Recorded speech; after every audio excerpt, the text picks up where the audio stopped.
Hello, my name is Michael, and Severance Season 2, Episode 4, spoilers ahead, let's break this thing down. I have to start out of chronological order by giving you my hottest take that I've just been thinking about for a couple of days now, and that is good Helena theory. Okay, now I know there's a lot of evidence to reject this. In fact, you might even say there's zero evidence about this, but I just think it would be a really interesting idea if they made Helena a character that we've established as a very serious villain since the season 1 series finale. What if it turns out that she's actually not as evil as she appears? She's supposedly the black sheep of the family.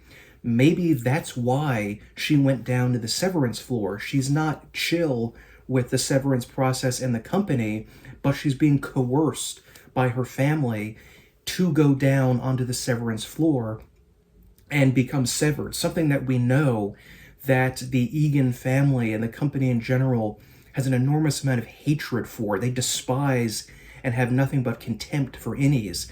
So making one of the Eagans themselves into an innie, even someone who's a black sheep of the family, that is a pretty extreme process, and maybe something they would only do to one of their own that is generally against the company. I mean, we don't know what kind of stuff they have on Helena. Maybe she did something horrible or criminal even, and the only way that they agreed to protect her from prosecution or exert their influence to protect her from, going to jail for maybe getting drunk one night and hitting Mark's wife, Gemma, and killing her with a car, so maybe allegedly, and not allegedly, like that's, allegedly is even too strong. I mean, it's like a complete fantasy based on very little, but that could potentially happen. Like who I was on the outside.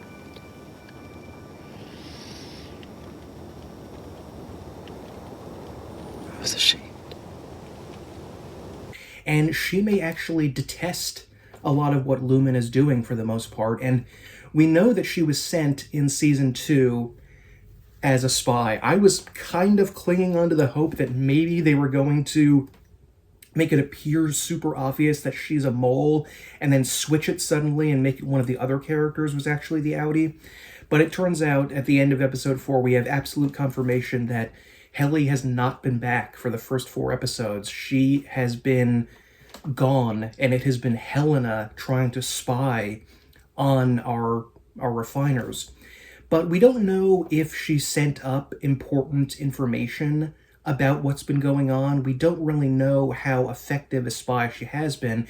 I know this is kind of a stretch, though, but I remember that one of the first things that Heliar said when she woke up on the severed floor was, "Am I dead and am I in hell?" Am I dead? No. This isn't like hell or something? No. Now, I don't think that the concept of guilt, unless it becomes a very strong emotion, is necessarily felt by the body outside of experiential memory. But I guess it's possible that even though she had no memory of who she was before, she still had this overwhelming emotional sense that she was a bad person involved in doing bad things on the outside world, and that she's being punished for that by being sent to hell. Or even more frighteningly, that she knows hell can be created, like I mentioned in my last video, by Lumen, and she's being sent there as a punishment. Like, what if her entire time as an innie wasn't really just to create this facade of innies being happy, but it was actually meant partially as a punishment for Helena because she wasn't towing the company line and actually believing in all of the company's nonsense. For instance, there was a wonderful part of season 4 where we actually get to hear Mr. Milchick reading an incredibly dramatic story from the past of the founder of Lumen, Kier Egan. And Helena cannot take it seriously, and just, even though she's supposed to be spying, she just laughs. Like, she can't hold in her laughter at how stupid this Lumen story is. And maybe she feels that way about all of the Kier Egan stuff. She's been raised on it since a child, and maybe she secretly thinks it's idiotic and doesn't believe in any of it at all. Maybe she's even terrified of this so-called revolving that her father is going to be involved in, and maybe that means that her consciousness is going to be uploaded into the board or the motherboard, and she's going to be literally in hell. Herself, her sense, her psyche, her consciousness is going to be lost for eternity when it becomes digitized and added to these hateful, unpleasant people forever. That actually would really be hell. So I think that Heliar has the highest stakes of all of the people on the severed floor. But again, let me know what you think of the idea that Heli could potentially be good, or at least not as much of an evil Lumen tool as she appears, because there's a bunch of evidence that she's not, of course. But I'm just hoping that maybe there's something they're going to try to pull the rug out from under us and say, like, maybe Helena is actually going to do something right or do something good for once. Maybe she's actually being influenced by Heliar into embracing being a good person. I mean, we don't know, probably not, but I just thought I'd throw that crazy theory out there just at the start, and I just want to hear your thoughts about it. So episode 4 begins without any acknowledgement, basically, of anything that happened in episode 3, which is fantastic. I'm assuming this does take place chronologically after 3, but, it probably does, but if it doesn't, it doesn't really matter. And we shockingly wake up outside. Maybe we're outside. What's happening? Where are we? I have no fucking idea. But at least it appears that the characters are outdoors for once in a national park, which presumably doesn't really exist, named after Kier Egan. And it is an icy, wintry wasteland, as the entire show is, maybe in a snow globe, I don't know, but it seems to be winter perpetually. I do wonder if there's another underworld metaphor there when it comes to ice and cold, because the lowest layer of hell, the 9th layer in Dante's Inferno, is an icy, frozen wasteland, rather than the burning hot other layers of hell. And maybe the severed floor is kind of like limbo, the first layer of hell, where there's no real punishment. There's just, you're being punished by the absence of God, basically. But they all find themselves in this unbelievable position. I really mean unbelievable, because they can't possibly have just asked their outies to wander into the middle of a forest and just stand in the middle of a frozen lake and then snap their fingers and then they're their innies again. It just seems like they would never agree to that. And there is a weird part of Petey's map from the first season that says team building. Now, I don't know if they have holodecks at Lumen, but I wouldn't be surprised if they did. And I don't know, I didn't watch this closely enough to be certain in every scene, but I swear to you, I don't ever see anyone's breath. When it's cold and you see their breath coming out because it's so cold in the air, I don't know if we ever actually see that. Is it actually as cold as it appears? Do they just tricked into thinking it's cold at some point? I'm not really certain. It also just doesn't seem like something Lumen would do, actually putting these people at risk outside when they can just try to flee into the woods or hurt themselves, and then their outies could be seriously injured in the hospital or even dead. What if they run into a bear or something? None of it really makes sense. I don't really believe Lumen did that. And I have a feeling that this is some sort of hallucination that Lumen has induced on them. So our 4 refiners wake up in a wintry wasteland wearing curiously almost Russian-looking coats and hats for some reason, and they begin wandering around the woods. And they notice something else that, again, makes this seem like a hallucination or a holodeck and not actually real, is they see doppelgangers of themselves far away so they can't reach them, silently pointing in the direction that they're supposed to go. It felt like a video game, to be honest. And there's also a moment where they're up on a cliff talking to one another, and a television, which is obviously not plugged in unless there's some sort of battery power, just appears out of nowhere on a cliff face. And I'm thrilled to welcome you to your first ever outdoor retreat and team building occurrence. And I love the generic burned DVD image on top of the screen. Oh, that's beautiful, with just Kier Egan's painting looking out at the water is glorious. And going to this frozen woods is incredibly disorienting. And I love how I think the audience was incredibly disoriented seeing this, going from this tiny claustrophobic world to this gigantic outside world. And it just really creates this sense of confusion and the uncanny, I think, in the viewer and in the characters too. So all four of the characters are there wondering what the heck is going on, and they watch the tape, and Milchick is on there and tells them that they're on an Ortbo, a team-building exercise, essentially, which if you ever worked in corporate America, these exist, where they do like little, usually it's just something like in a break room or something where you do little practice like trust falls or something like that, but occasionally wealthy companies will take people on official retreats and everything to do this kind of stuff. And the word Ortbo, the acronym Ortbo, actually, if you rearrange the letters, it is robot. And robota is a word or a term first used in the early 1920s in a science fiction story that popularized the concept of robotic life. And maybe that's kind of what they're trying to do. Are they trying to create a human in which all four of the tempers is tamed or non-existent? And they essentially have incredible trouble, feeling real emotions. And learning about a strange new appendix to the copious amount of Kier Egan writings.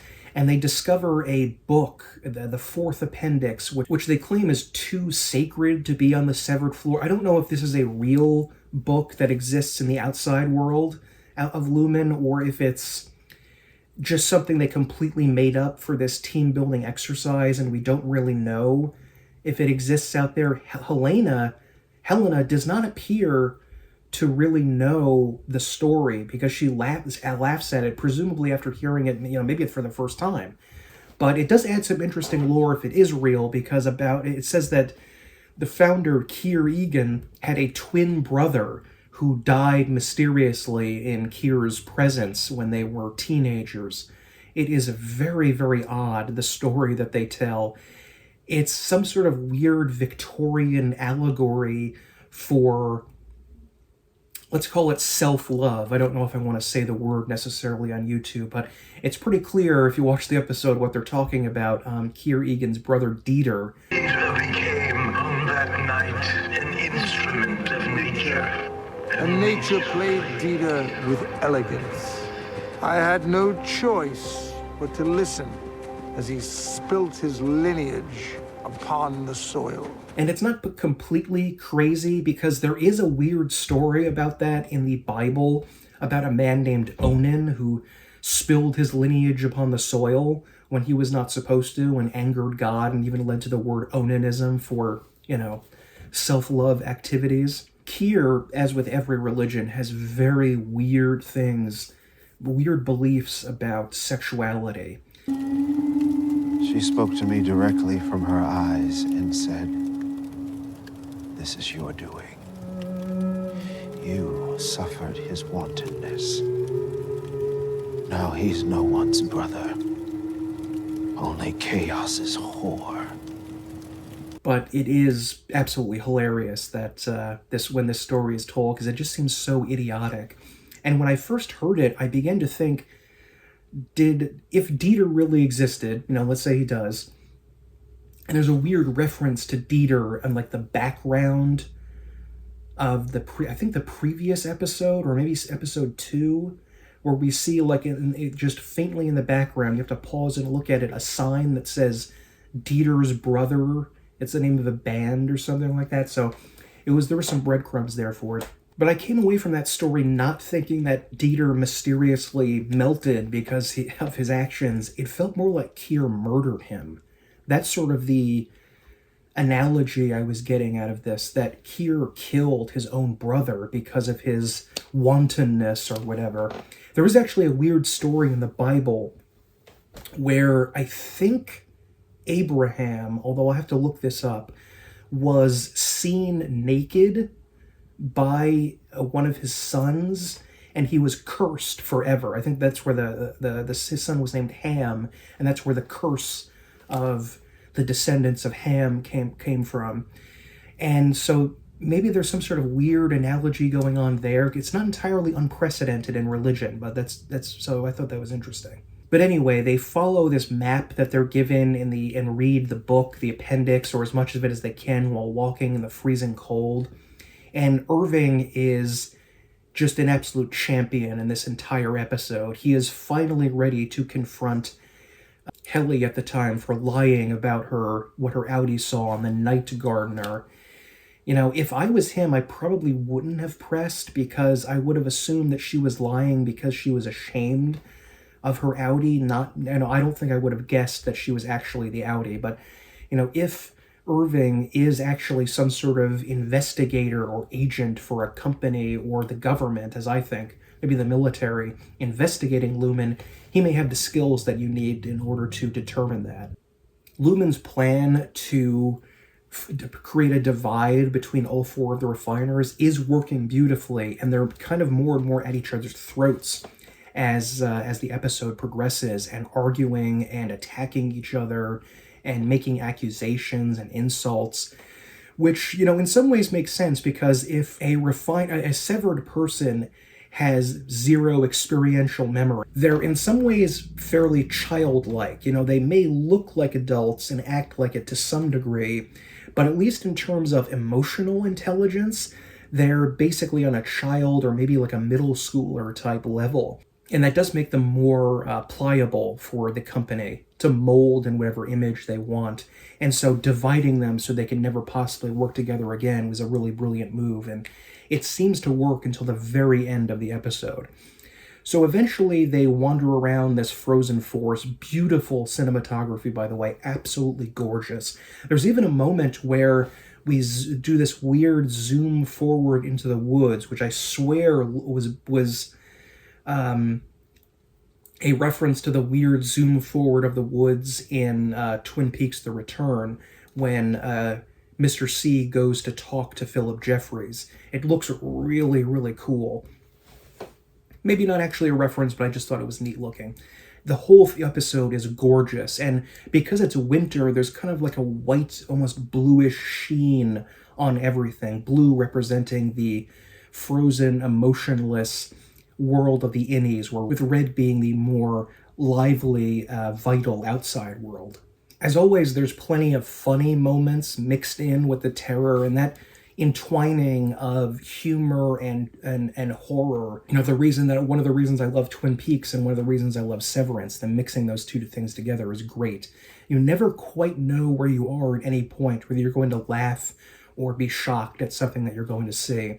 And while they're meandering through the woods, they do actually find the carcass of an animal, which is the first time any of the innies have ever seen that. And this leads to some weird connection with something called the Montauk Project, which is a conspiracy theory which posits that sort of MK Ultra type secret CIA experiments were going on in an abandoned army base in New York. And actually that was a big base of Stranger Things as well. So looking into the Montauk Project was really fun because they have all sorts of weird ideas like telepathy and mind control and everything, like, all the standard conspiracy theory stuff. And this weird dead seal, which was found in Montauk in New York, was believed by the conspiracy theorists to be some weird misshapen creature that was washed up on shore. After their wanderings, they find Mr. Milchick, and of course Miss Wong is there, bizarrely, even though she's a child, and she's, I guess, she can just work 12 hours a day or something like that. Anyway, I really actually hope that Miss Wong is a robot, like some people are saying, because that would actually be a better option than if she was an actual child being, engaging in forced labor for Lumen. It would be actually less grim if she wasn't real, but maybe that's going to be a part of the series. Is a robot a real person? Blade Runner is one of my top 10 favorite movies, and it asks this question, what makes us human? And that's something that we get every episode of Severance, and one of the reasons why I love it. So Mr. Milchick takes them to their camping site, or maybe like a glamping site, because it's got their tents have heaters inside of them. There is an outhouse there for them to use. They have all this lovely food, and I began to question, Have the innies ever, did they, tell me, I really want to know, tell me in the comments, did they say that the innies ever actually eat? Like, I don't mean like snack junk, junk food from the vending machine or coffee. I mean like an actual meal, like a real lunch to sit down and eat. Because if they don't, that this may be like the first time they've had any real food outside of like deviled eggs or watermelon or something like that. And I think that is a really interesting way to control the innies, is limit their access to food, because without the sense of satiety, I think that you're going to be more easy to control, which is something that cults and abusers use all the time. Milchick says that they actually have luxury meats on the grill.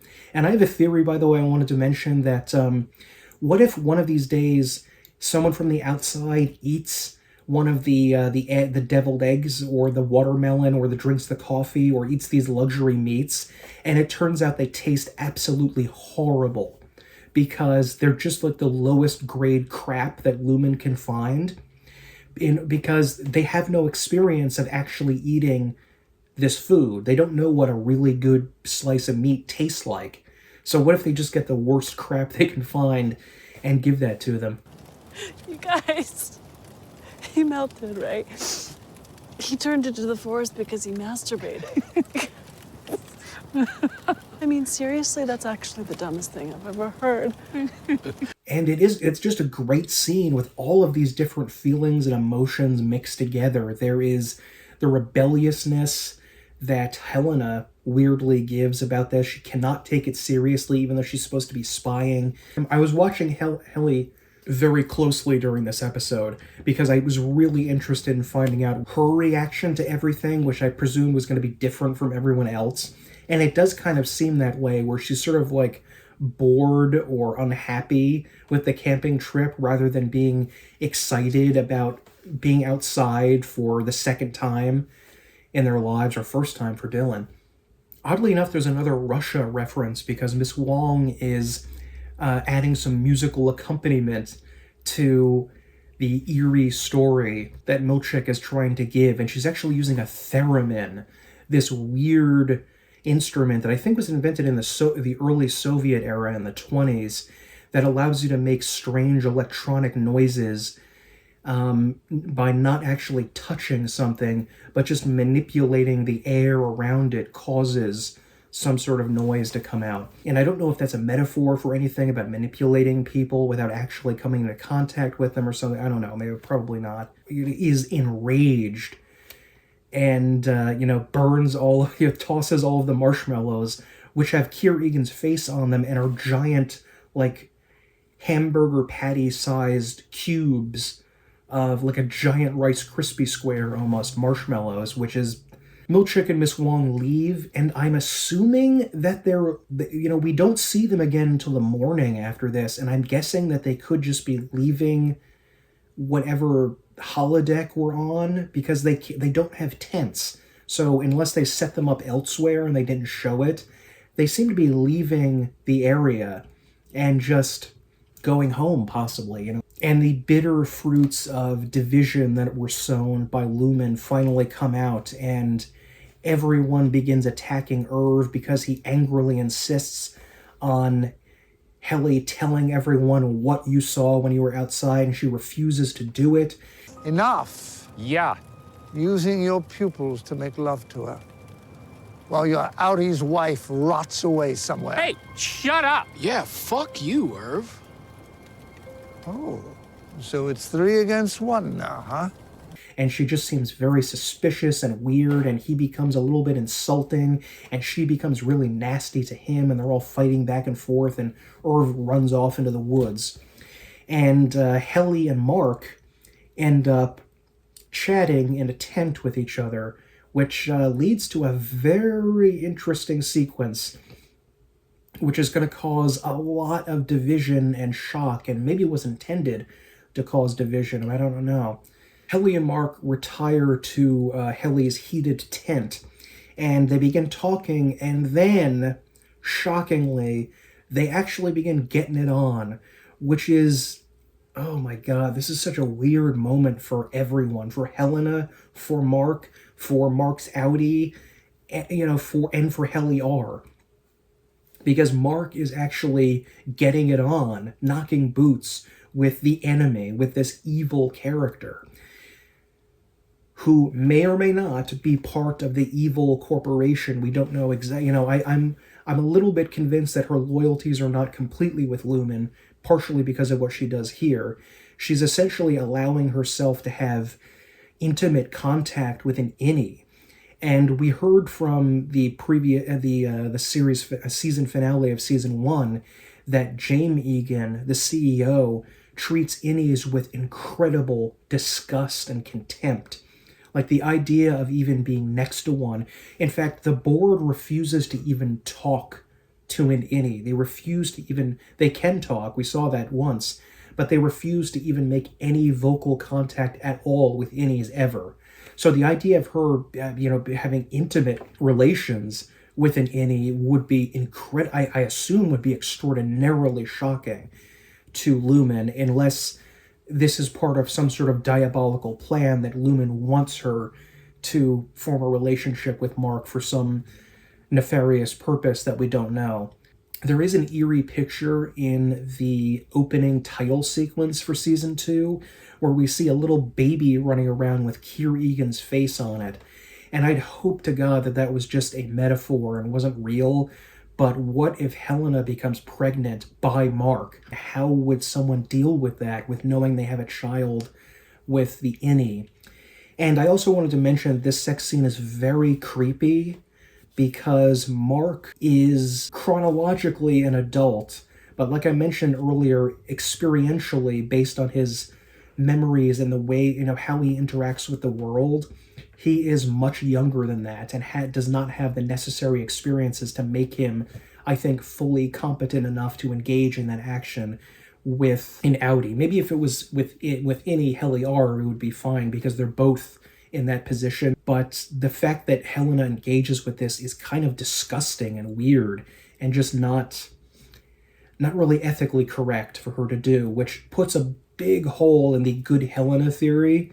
There's also a heck of a lot of red in this sequence of Mark and Helena. In fact, at the beginning, before they even got it on, I noticed that there was a red light in Mark's eyes, which I thought was kind of creepy. Maybe it was just supposed to represent vitality or sensation rather than the cold blue of the MDR area, but the whole sequence is just weird and uncomfortable and sad, and I think they actually did something like this back on the show Fringe, which was on in the early 2010s. And let me know if you've ever watched that, because I think they do something similar where like a doppelganger version of the main character engages in a relationship with her love interest while she's away. I think they kind of did something similar there, although this is much creepier than what they did there. So Irving wanders off in a huff into the woods, and Dylan, when this happened in episode 1, he ran off to Irv and began following him. But the disunity of the group is so strong, it's been so successful, that Dylan just sits by the fire. He doesn't go off and try to help his friend when he's arguably in more danger now, going off into the woods alone in the freezing cold. But anyway, Irving goes off into the woods, and we have a great sequence. And I love Twin Peaks, so I love a good dream sequence. I think they're often the most interesting parts of any show or movie. And he finds himself in the woods, and this is presumably the first time that Irv, any Irv, has ever dreamed, because we got to see those moments where he was like fading off into a dream at work, dozing as they call it, which they severely punished him for doing. So this might be the first time that he ever had a full dream, and we can see why they're dangerous to Lumen, because his subconscious may not be as affected by the chip as we think, and the subconscious mind, which we access during dreams, may be able to see memories or at least feelings and ideas from the outie, which was very odd, because why would they allow them to do this then? Mark and Helly weren't getting a lot of sleep, admittedly, but presumably Irving and Dylan were both going to sleep that night, so they would have experienced dreams, and they would have been able to feel and see things. They may have seen their family or remembered something from their outie's life. And, I was thinking that someone online said this is a great idea, that maybe what their intention is here, Lumen's intention, is to make the outside world and sleep seem horrible. They send them into this cold, frigid wasteland instead of an actual city with people, and they show them a dead animal in order to, just create a sense of horror, because they remember death is not on the severed floor, but they want to show them that death really is out there in the real world, and it's nasty and horrid. And maybe they were trying to terrify them with the story of Kier Egan, so they have horrible dreams, so they think, oh my god, that's what a dream is? I don't ever want to dream. They're terrible. They're like being, if they only know that nightmares exist and not that dreams exist, they're never going to want to fall asleep again. His dream sequence, he's wandering around the woods wearing his suit now, not his coat, and he notices the MDR workstation and sits down there and has a brief glimpse of Bert, which is just a lovely little moment. But what I'm guessing his subconscious mind begins to show him something. And one of the things it shows him is the temper woe.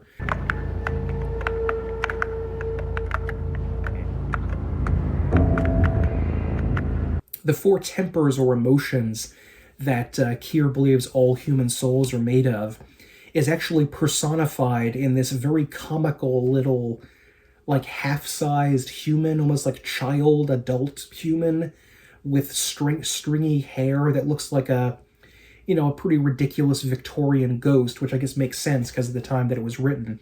And he gets scared of seeing Woe, which is directly across from him where Helly would usually sit, which is very frightening. And somehow his subconscious and the Woe monster and the dream all coalesce to allow Irving to finally realize, oh my god, that is not only not Helly R, that is her Audi, who is an Eagan. And you can actually see the letters on what he's looking at on his screen form the word Eagan at one point. He realizes what's been going on. And so then we have the dramatic climax of the episode, which is one of the best moments, not just of this series, but of television, period, that I've ever seen, where Irving goes to confront Helena. And amazingly, he even, one of his theories about this is that Helly was never cruel. What you said to me last night, it was cruel. Helly was never cruel. I don't know if I necessarily agree with that, because she intentionally tried to coerce her Audi into ending her employment there by cutting off her own fingers and by even hanging herself, which is, that could be construed as cruel, but, we're splitting hairs here. Let's move on. Irving confronts Helena and shockingly even attempts to kill her by drowning her in Woe's Hollow waterfall in order to coerce Milchick into getting rid of Helena. So he's taking a colossal risk here. He's absolutely certain. And he's dunking her head in the water. It's terrifying for everyone.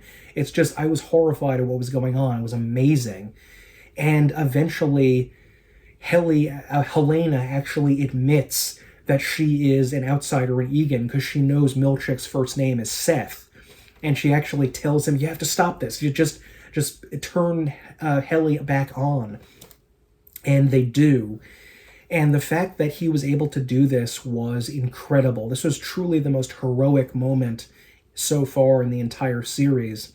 He'd kind of already made peace with his own demise in episode 1 because he wanted to just end his existence by quitting Lumen. Because he kind of thought there might be some sort of afterlife for any Irv and any Bert, maybe. So he was kind of comfortable taking this incredible risk of threatening the boss's daughter. But it succeeds, and Helly is back. And there's this great moment of anger and tension, and Milchick is just such an amazing... His actor is incredible. Absolutely. The acting in this series is magnificent from everyone. There's this incredible moment of face shifting that Helena does, where she's trying to be sweet and nice to Bert, and then snaps. Something changes, and she suddenly changes the way her face looks from friendship to hatred. And it's like, oh my God, this is brilliant. That actress really deserves an award for. Irving.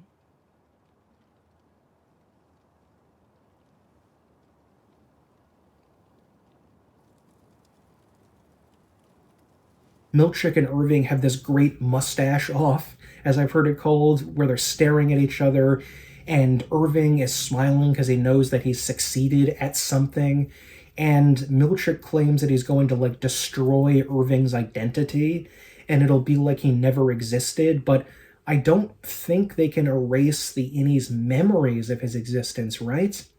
But I don't think so. He's still going to exist in the memories of the Innies that he encountered. So we're probably going to see Irving's Audi as a character in the next episode, investigating Lumen now, or at least I assume that's what's going to happen. But I don't really know what's going to happen with Helly, because why can't they just immediately turn Helena back on and just get rid of Helly? Is that possible? Maybe it's not feasible for them, and they can't just flip another switch and get her back. How are Mark and Dylan ever going to absolutely know for sure that Helly is Helly and not Helena? Because, it could, they have no idea, and they have no ability aside from, like, personal examination of personal habits, if it actually is her. Is there a way? Let me know if you can think of a way if they can absolutely, physically, for certain know that this is Helly. This was an amazing episode, brilliant, one of the best of the series, one of the best I've ever seen on TV. This is one of the rare shows like Twin Peaks where I can immediately watch the episode a second time right after it, because I just need to process it and see subtle tells of everyone's faces about how they react to everything, and it's all just fascinating, brilliantly done. Ben Stiller is a genius, great stuff, and I am so excited to get the next episode. I desperately wish they would just let us binge it, but they want to keep more people watching subscribing to Apple Plus, which I am, so, whatever. I guess it's something we got to do. But anyway, let me know your thoughts, feelings, and opinions about this episode, what you think is going to happen, if you agree or disagree with anything that I said, and just let me know your crazy theories about what's going on. And remember,